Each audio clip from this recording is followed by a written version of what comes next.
Last 8 দিন ধরে কাটালাম গুজরাটে। তো এখানকার কয়েকটা পজিটিভ আর নেগেটিভ জিনিস দুটোই আপনাদের কাছে তুলে ধরতে চাই। তাহলে কিন্তু একটু স্যাক্রিফাইস আপনাদের করতে হবে, এটা জেনেই আপনারা আসবেন। কেউ খারাপ ভাববেন না, আমি ফেস করেছি বলেই আমি বলছি। ওখানে কিন্তু মানুষজন একটু রুড বিহেভ করেন, তো সেই সময় একটু খ্যাঁক খ্যাঁক করে বলে দেয় আর কি। তো আপনারা ধরুন একা আসছেন, কোনো ট্রাভেল এজেন্সির সাথে আসছেন না, তো কোনো চিন্তার কিন্তু একদম বিন্দুমাত্র কোনো কারণ নেই। এখানকার লোকজন খুব হেল্পফুল। আচ্ছা, এবার এখানকার ওয়েদারের ব্যাপারে কয়েকটা কথা আপনাদের বলে রাখি। যারা পুজোর ছুটিতে গুজরাট প্ল্যান করছেন, কিন্তু কিছু করার নেই, যদি ছুটি না পান আপনার তো কিছু করার নেই। কালকে থেকে কিন্তু আমি মারাত্মক টেনশনে ছিলাম, দুশ্চিন্তা কাজ করছে, যেহেতু আপনার বুঝতেই পারছেন, আপনি যদি যেদিন আপনি আসবেন তার আগের দিন যদি ক্যান্সেল হয়, তাহলে আপনার মনের অবস্থা কীরকম হবে আপনি বুঝতেই পারছেন। কিন্তু মানে আপনি ট্রেন চেক করবেন 4 ঘন্টা 5 ঘন্টা 6 ঘন্টা রোজ লেট। এবার অফিস বা স্কুল টুলেতে এত ছুটি এখন পাওয়া যায় না যে আপনি গুজরাট আসবেন না, একদম মারা পড়ে যাবেন। ভগবানকে অনেক অনেক ধন্যবাদ। এবার ভালো ভালো বাড়ি পৌঁছতে পারলেই হলো। Good evening from Ahmedabad. ঘড়িতে এখন বিকেল 5টা। আমরা চলেছি আহমেদাবাদ এয়ারপোর্টের পথে। তবে এই ভিডিওটা কিন্তু ফ্লাইট বা এয়ারপোর্ট বেসড একদমই নয়। হ্যাঁ, ছোটোখাটো ইনফরমেশন আপনাদের দেব, কিন্তু মেনলি এই ভিডিওতে আমি কথা বলেছি আমার 8 দিনে গুজরাট কেমন কাটলো, এখানকার পজিটিভ এবং নেগেটিভ দিকগুলো কি কি। একা যদি আপনারা আসবেন মনে করেন, কোনো ট্রাভেল এজেন্সি ছাড়া, তাহলে কোন দিকে আপনাদের নজর দিতে হবে, এই সব কিছু আপনাদের আজকের ভিডিওতে জানাবো। ভিডিওটি হেল্পফুল মনে হলে প্লিজ একটা লাইক করে দেবেন, আর চ্যানেলে নতুন হলে অথবা চ্যানেলটি এখনও সাবস্ক্রাইব না করে থাকলে অবশ্যই একটু সাবস্ক্রাইব করে নেবেন। এতে কিন্তু আপনার কোনো রকম টাকা পয়সা খরচ হবে না। চলুন তাহলে শুরু করা যাক। Good evening from Sardar Vallabhbhai Patel international airport, অর্থাৎ আহমেদাবাদ এয়ারপোর্ট। ঘোরা শেষ, বাড়ি ফেরার পালা। লাস্ট 8 দিন ধরে কাটালাম গুজরাটে। তো এখানকার কয়েকটা পজিটিভ আর নেগেটিভ জিনিস দুটোই আপনাদের কাছে তুলে ধরতে চাই। 1 নম্বর হচ্ছে খাওয়া দাওয়া। খাওয়া দাওয়াটা আমার মানে আমি জানি না আপনারা কীভাবে ব্যাপারটা নেবেন।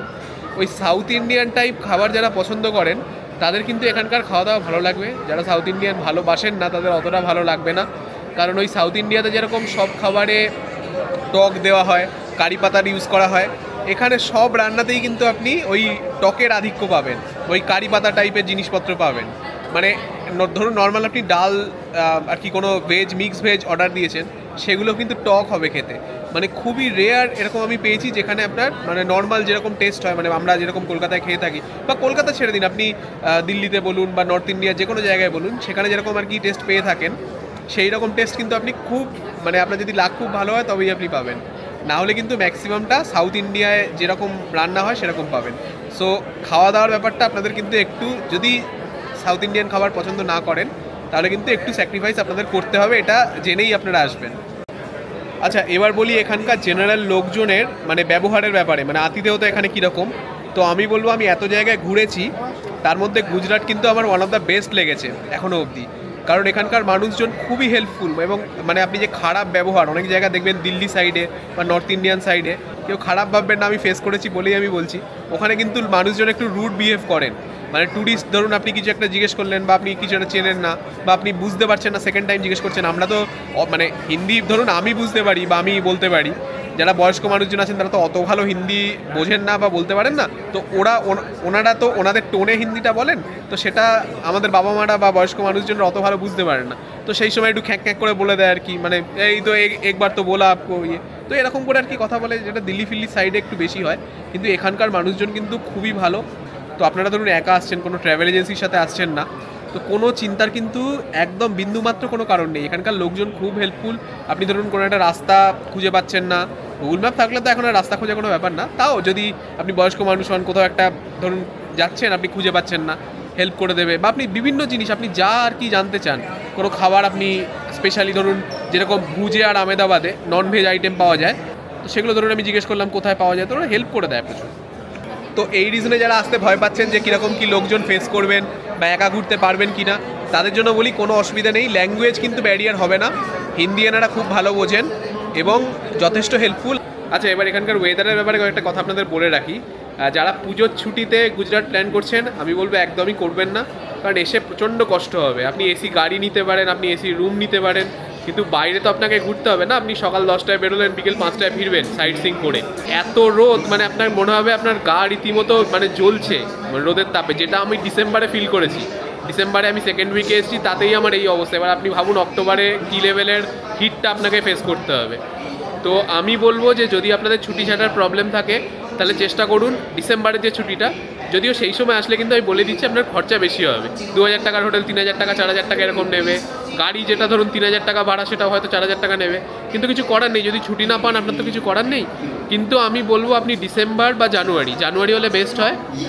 যদি না পারেন তাহলে ডিসেম্বরটা প্রেফার করুন, বা ফেব্রুয়ারিতেও আসতে পারেন। মানে ডিসেম্বর, জানুয়ারি, ফেব্রুয়ারি এই 3টে মাস ছাড়া কিন্তু গুজরাট আসবেন না, একদম মারা পড়ে যাবেন। আর আমি এখানে ফ্লাইটেই এসেছিলাম, আবার ফ্লাইটেই ফেরত যাচ্ছি। কারণ কি বলুন তো, গুজরাটটা বেসিক্যালি অনেকটা দূরে। মানে আহমেদাবাদ যদি আপনি বলেন, আহমেদাবাদ ট্রেনে শিডিউল টাইম অনুযায়ী 37 থেকে 38 ঘন্টা লাগার কথা, কিন্তু মানে আপনি ট্রেন চেক করবেন 4 ঘন্টা 5 ঘন্টা 6 ঘন্টা রোজ লেট। মানে আপনি ধরে রাখুন আপনি যদি ট্রেনে ফেরেন বা ট্রেনে আসেন 43-44 ঘন্টা আপনার মিনিমাম লাগবে। এবার অফিস বা স্কুল টুলেতে এত ছুটি এখন পাওয়া যায় না যে আপনি 2 দিন ধরে আসবেন 2 দিন ধরে যাবেন, ওখানেই 4 দিন হয়ে গেল। সেক্ষেত্রে আমার মনে হয় একটু খরচা বেশি হলেও ফ্লাইটে করে আসাটাই হচ্ছে best option. By the way, আজ আমাদের ইন্ডিগোর ফ্লাইট, এটা আপনার রাত 8:05 ছাড়ার কথা এখান থেকে। পৌঁছানোর শিডিউল টাইম মোটামুটি ওই 10:30 নাগাদ। কিন্তু এটাও একটা অবাক করা ব্যাপার, এখান থেকে মানে আহমেদাবাদ থেকে কলকাতা পৌঁছতে ওই 2 ঘন্টা মতো সময় লাগে। আমি তো ফলো করছিলাম, মানে লাস্ট 2-3 দিনের ফ্লাইট ধরুন, তো ফেরার সময় 2 ঘন্টা লাগে, কিন্তু সেটাই যাওয়ার সময় যখন আমরা এসেছিলাম 2 ঘন্টা 40 মিনিট লেগেছিল তখন। তো এটা একটা নিশ্চয়ই কোনো ব্যাপার আছে, আমাকে সার্চ করতে হবে, আমি নিজেও ঠিক ব্যাপারটা জানি না।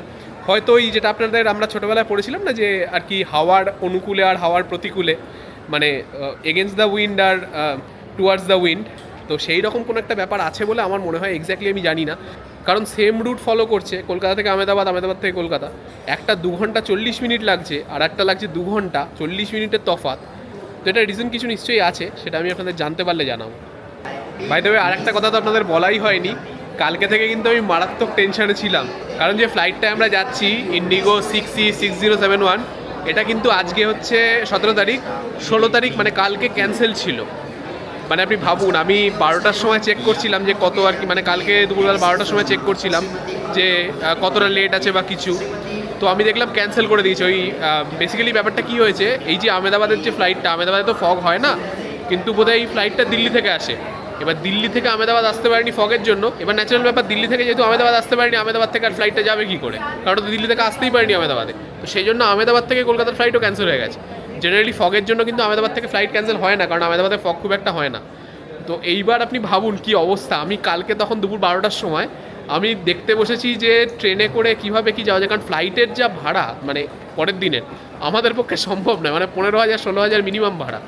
তো যেরকম এটা আমার লেগেছে হচ্ছে সব মিলিয়ে 6,500 মতো, মানে ওই টোটাল 20,000 লেগেছে। সিট ফিট সব মিলিয়ে, আপনাদের তো সিট সিলেক্ট করতে হয়, সিট যদি আপনি সামনের দিকে নেন তাহলে আর কি তার দাম আছে। তো সব মিলিয়ে ওই 20,000 মতো খরচ হচ্ছে, ওই 6,500 থেকে 7,000-এর মধ্যে টোটাল আর কি পার হেড পড়ছে। কিন্তু ওই একটা টিকিট 14-15,000 ছিল, মানে কালকে যদি আমি আবার অন্য ফ্লাইটের টিকিট করতাম তাহলে ওই রকম পড়তো আর কি। তো আমাদের ট্রেন ছাড়া কোনো অপশান নেই। এবার ট্রেন আমি পাবো কোথা থেকে? ট্রেন ধরুন তৎকাল যেটা দেখছি অন্য ট্রেনের, সে তৎকাল হলেও আমার তো 44 ঘন্টা ধরে আসতে হবে না। মানে আহমেদাবাদ থেকে যদি আমি কলকাতা তৎকাল টিকিটও পাই, সে 44 ঘন্টা ধরে আসার একটু চাপের ব্যাপার। তারপর আমি দেখছিলাম মানে বিভিন্ন রকম আর কি জিনিসপত্র কাজ করছে মাথার মধ্যে। আমি দেখছি যে এখান থেকে যদি দিল্লি যাই, দিল্লি থেকে আবার যদি আসতে পারি, বা তারপর দেখলাম যে মুম্বাই গিয়ে যদি আসতে পারি। অ্যাকচুয়ালি আহমেদাবাদ থেকে মুম্বাইটা কাছে, তো আহমেদাবাদ থেকে মুম্বাই যাবো ট্রেনে, আবার মুম্বাই থেকে দুরন্ত ধরে এখানে হাওড়া। মানে প্রচুর মাথায় আর কি দুশ্চিন্তা কাজ করছে, যেহেতু আপনার বুঝতেই পারছেন, আপনি যদি যেদিন আপনি আসবেন সেই ফ্লাইটটাই তার আগের দিন যদি ক্যান্সেল হয়, তাহলে আপনার মনের অবস্থা কীরকম হবে আপনি বুঝতেই পারছেন।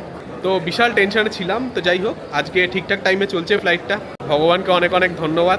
এবার ভালো ভালো বাড়ি পৌঁছতে পারলেই হলো। সেদিন একটা আনএক্সপেক্টেড জিনিস হয়েছিল। এর আগে আমি প্রায় 8-10 বার ফ্লাইটে চড়েছি, কিন্তু ওই দিন লাইফে প্রথমবারের জন্য দেখলাম আমরাই হচ্ছি এই ফ্লাইটের ফার্স্ট প্যাসেঞ্জার। পুরো প্লেনটাই ফাঁকা। এই হচ্ছে ফ্লাইটের ইন্টেরিয়ার। দুদিকে 3x3 সিট রয়েছে, আর সিটের ওপর দুদিকেই ওভারহেড কম্পার্টমেন্ট রয়েছে কেবিন লাগেজ রাখার জন্য। সামনে এরকম একটা ট্রে টেবিল পাবেন, আর একটা পকেট পাবেন জিনিসপত্র রাখার জন্য। লেগ স্পেসও ঠিকঠাক, খুব লম্বা না হলে প্রবলেম হওয়ার কথা নয়। आप नीचे आ जाएंगे। आप अपनी कुर्सी पर बैठे रहें और ऑक्सीजन का प्रवाह शुरू करने के लिए ऐसे अपनी ओर खींचें और नाक और मुंह ढककर। আচ্ছা, আমাদের ফ্লাইট এখন টেক অফ করছে। সত্যি বলতে কি বুকটা একটু দুরু দুরু করছিল বটে, কারণ আজ হচ্ছে 17ই ডিসেম্বর। মাস 6 আগে জুন মাসে এই আহমেদাবাদ এয়ারপোর্ট থেকেই টেক অফ করার মিনিট খানেকের মধ্যেই লন্ডনগামী একটি এয়ার ইন্ডিয়ার ফ্লাইট ক্র্যাশ করেছিল, আপনাদের মনে আছে নিশ্চয়ই। এটাও ঠিক যে এই 6 মাসে কম করে আরও 6000টা ফ্লাইট সেফলি টেক অফ করেছে এই এয়ারপোর্ট থেকে, কিন্তু ওই আর কি। যাই হোক, টেক অফ করার পর আর ল্যান্ডিংয়ের সময় ওপর থেকে ভিউটা জাস্ট অসাধারণ লাগে, বিশেষ করে ফ্লাইটটা যদি সন্ধ্যের পর হয়।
যেমনটা আপনাদের এয়ারপোর্টেই বলেছিলাম, যেতে 2 ঘন্টা 40 মিনিট লাগলেও সেদিনও 2 ঘন্টাতেই আমরা পৌঁছে গেছিলাম কলকাতাতে।